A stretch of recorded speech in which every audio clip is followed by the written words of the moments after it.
Did you know more than 7 million people in the UK are struggling to afford basic essentials like food and rent? And that includes many who work full-time jobs. How is that even possible? The UK is the sixth richest economy in the world. Yet, entire families are living paycheck to paycheck, drowning in bills and relying on food banks just to survive. This isn't just about inflation or a tough year. This is a full-blown affordability crisis, and it's getting worse by the month. What if I told you this isn't just bad luck or bad timing, but the result of 10 deep systemic problems that no one in power seems willing to fix? From rents that outpay salaries to policies that quietly drain your wallet. We're about to expose the truth behind why the UK has become so unaffordable for the average person. And here's the shocking part. Most of these issues were avoidable. By the end of this video, you'll see exactly how the system is designed to work against you and what you need to know to survive it. Number, housing crisis. 1. Housing crisis. Let's start with the biggest elephant in the room, housing. In the UK, owning a home has become a fantasy for millions. The average house price in the UK is now over £280,000. And that's not even in London. In the capital, it's nearly double. So what's driving this? It's a toxic mix of two. Much demand, not enough supply, and a property market that's been treated like a casino. For decades, property investors and landlords have turned homes into investment assets, not places to live. Meanwhile, councils build fewer homes, and regulations don't stop the madness. Renters haven't been spared either. In some cities, rents have jumped over 20% in just 2 years. Young people are trapped in what's called the rental treadmill, unable to save for a deposit because most of their income goes to rent. And if you think help is on the way, think again. Government schemes like Help to Buy have actually pushed prices up even more by increasing demand without fixing supply. The result, entire generations priced out.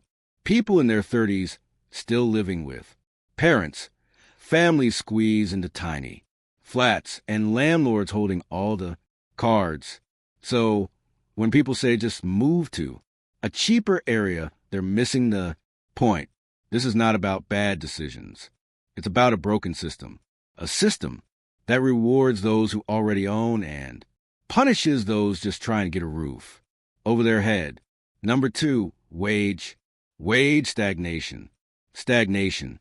Now, let's talk about your paycheck, or rather why it hasn't grown in real terms for over a decade.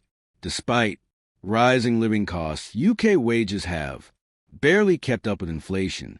In fact, when adjusted for inflation, average earnings today are lower than they were in 2008. Think about that. You're working more, paying more, but earning less. This phenomenon is called wage stagnation, and it's not a glitch. It's a feature of the system. Employers have held wages down, citing economic uncertainty, global competition, and automation. Meanwhile, CEO pay and corporate profits have soared, and it gets worse. The rise of zero-hour contracts, gig work, and part-time roles means millions don't even have stable incomes. Many are forced to juggle multiple jobs just to survive. The dream of working hard and getting ahead. For many, it's just that, a dream, because no matter how hard you grind, the numbers don't add up. Rent, bills, transport, they rise, but your wages flatline. So here's the real question. If wages don't rise, but everything else does, how are people supposed to live? Comment below. Has your salary kept up with your living costs? We want to hear your story. And if this hits close to home, make sure to subscribe. We're breaking down the real issues that affect your daily life. And trust me, this is just the beginning. rising utility bills. Number 3, rising utility bills. Imagine this. You come home after a long day, flip on the lights, boil a kettle, and turn on the heating, and in the back of your mind, there's that familiar dread. How much is this going to cost me? Utility bills in the UK have become a modern-day horror story. Energy prices have surged over 50% in some areas in just the past few years. And while global factors like war and supply chain issues played a role, it's not the whole story. The real kicker, the UK's energy market is riddled with outdated infrastructure, poor regulation, and a system that punishes the average user. Energy companies collapse, and the bill always ends up on your lap. Literally. What's worse, you're encouraged to switch providers as if that's going to solve structural failure. Water bills have gone up too, and you might not even notice until the direct debit quietly eats up more of your paycheck. Each month, add in standing charges, fees you pay just to be connected, and suddenly doing nothing still costs you money. This isn't just a winter issue anymore. Households are being squeezed year-round, forced to make impossible choices, heat, lights, or food. When basic utilities become luxuries, the problem isn't your budgeting. It's a system that's turned essential services into profit machines. No one should fear the thermostat, but in the UK today, turning on the heating feels like playing financial roulette. Number 4, transportation costs. Transportation costs. Let's talk about getting from point A to point B.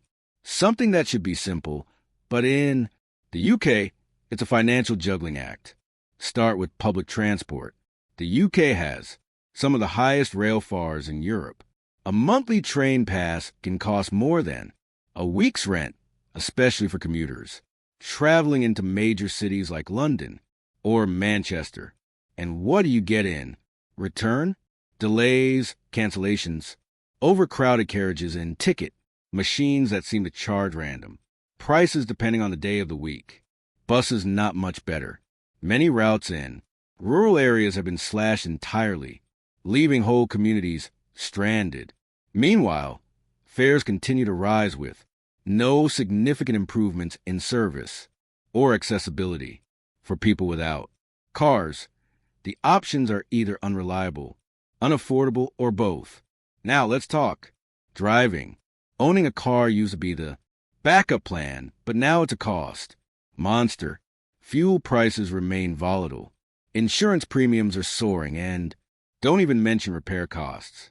On top of that, new city tolls and ultra-low emission zones add another layer of expense, especially for those driving older vehicles they can't afford to replace. Transport in the UK doesn't just cost too much. It actively works against the people who rely on it most. Whether you're trying to get to work, school, or a hospital appointment, there's a constant sense that you're being punished for simply needing to move. And here's the sting. Transport isn't a luxury. It's a lifeline. But in today's UK, even lifelines have price tags. Number 5, food inflation. Once, food inflation. Upon a time, the weekly grocery shop was predictable. You knew what your essentials cost and you could plan meals around a modest budget. But now, walking into a UK supermarket feels like entering a price roulette. Food inflation has been one of the most brutal, invisible forces hitting households in just the past 2 years. Staples like bread, milk, eggs, and pasta have surged by as much as 30%. And it's not just about numbers on a receipt. It's about what families have to sacrifice, skipping fresh produce, cutting out meat, or relying on canned goods to stretch meals. What's causing it? A cocktail of Brexit-induced trade, barriers, global supply chain, disruptions, energy costs affecting food production and supermarket pricing, strategies that favor profit over people, And while big chains post record profits, everyday shoppers face shrinking options and growing frustration. Just shop smarter doesn't cut it anymore. Budgeting tips can't make your pound go further when everything's inflated. The poorest households spend a greater proportion of their income on food, making this inflation a deeply unfair burden. Meanwhile, food banks have become a normalized part of life, a tragic symbol of how broken things really are. Over 3 million emergency food parcels were distributed last year alone. So when we talk about affordability, it's not about luxuries. It's about whether people can afford the basics. And increasingly in one of the wealthiest nations on earth, the answer is not really. Number 6, childcare. Childcare education expenses. And education expenses. Raising a child in the UK isn't just a challenge. It's becoming a financial impossibility for many families. Let's start with childcare.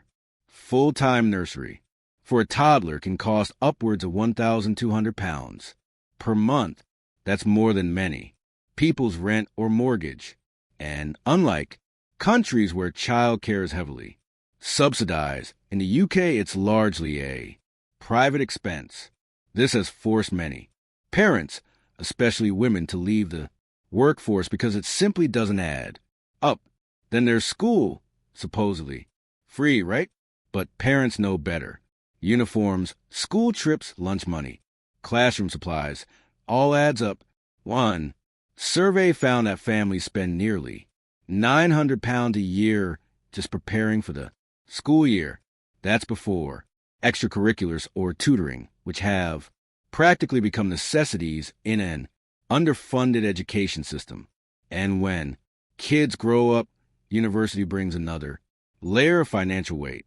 Tuition fees of £9,250 a year, sky-high student housing costs, and daily living expenses mean graduates are leaving school tens of thousands of pounds in debt, starting adult life with a burden they may carry for decades. Here's the brutal irony. The system tells you to invest in your children's future, but makes doing so unaffordable. At every stage, it punishes families for wanting their kids to thrive.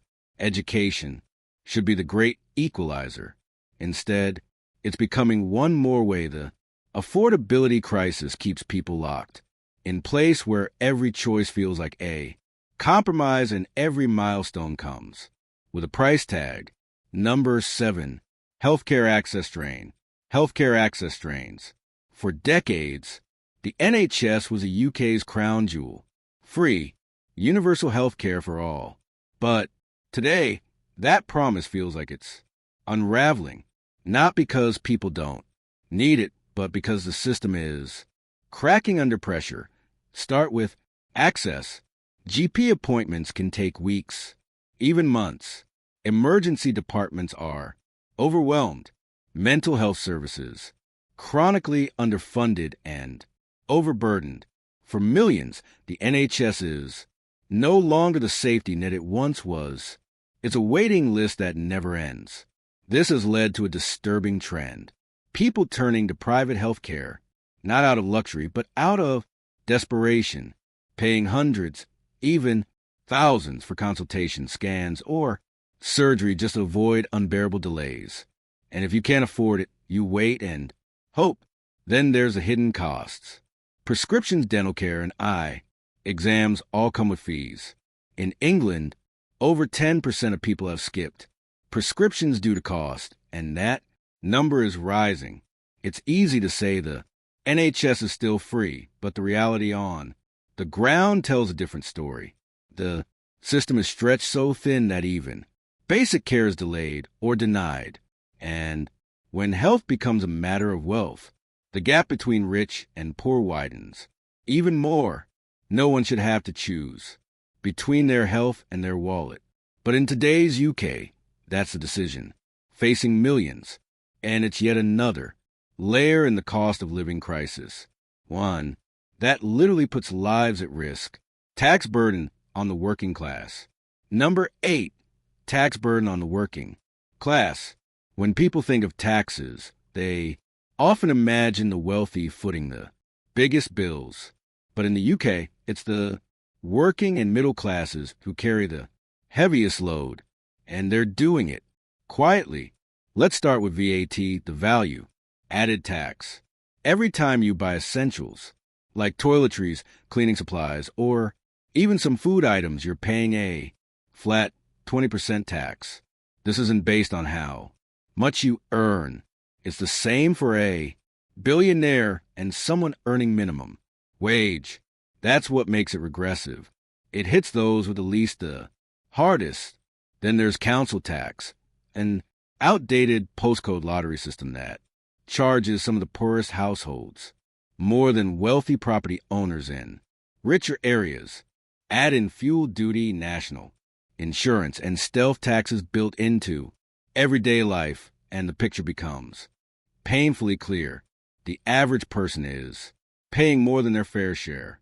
Meanwhile, many large corporations and ultra-wealthy individuals legally exploit tax loopholes, offshore accounts, and creative accounting to avoid paying what they owe. It's all legal, but it's fundamentally unfair. The result, a system where those struggling to keep the lights on are also propping up public services while some of the richest contribute a fraction of what they could. People aren't asking for a free ride. They're asking for a fair one. But in today's UK, fairness feels like a luxury, and the tax system, instead of leveling the field, is just another weight on the shoulders of those already carrying two: rental trap and lack of home ownership. Much. Number 9, rental trap and lack of home ownership. In the UK today, renting isn't a stepping stone. It's a trap, a never-ending cycle that keeps millions locked out of the dream of owning a home. Let's break it down. The average monthly rent in cities like London, Bristol, or Brighton can easily top £1,500. That's before bills. And while renters pour thousands into someone else's mortgage, saving for their own deposit becomes nearly impossible. You're told to just save. But how do you save what's left after rent, bills, and basic living costs eat up your entire income? Add to that the soaring cost of house deposits, now averaging over £60,000 in many areas, and the odds start to feel impossible.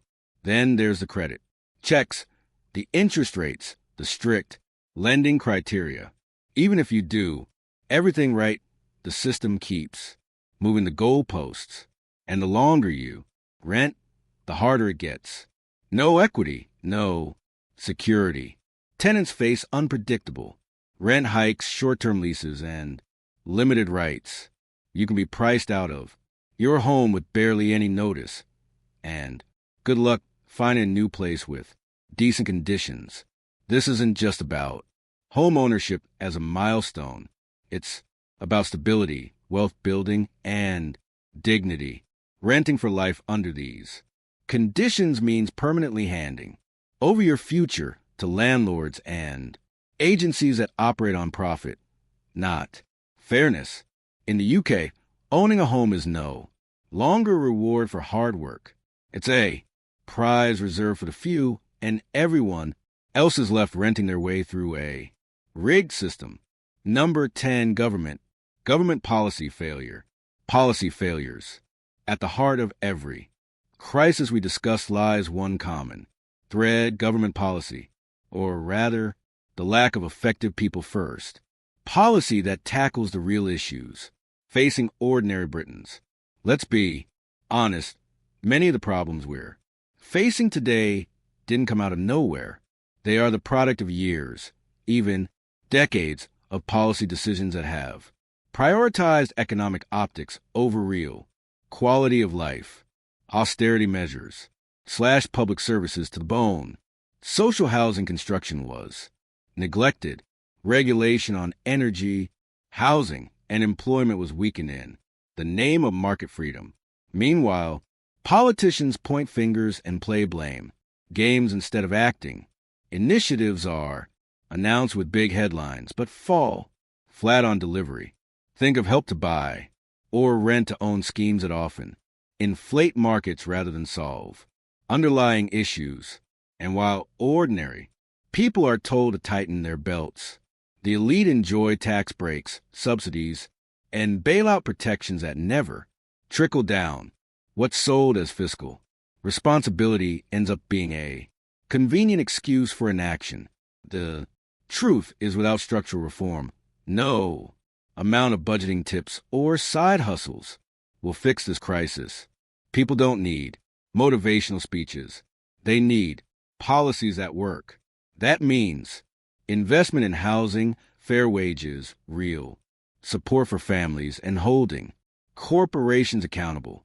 Because until those in power choose people over profit, the affordability crisis in the UK will continue.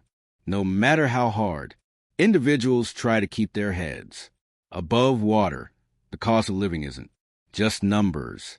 It's your life, your future, your family.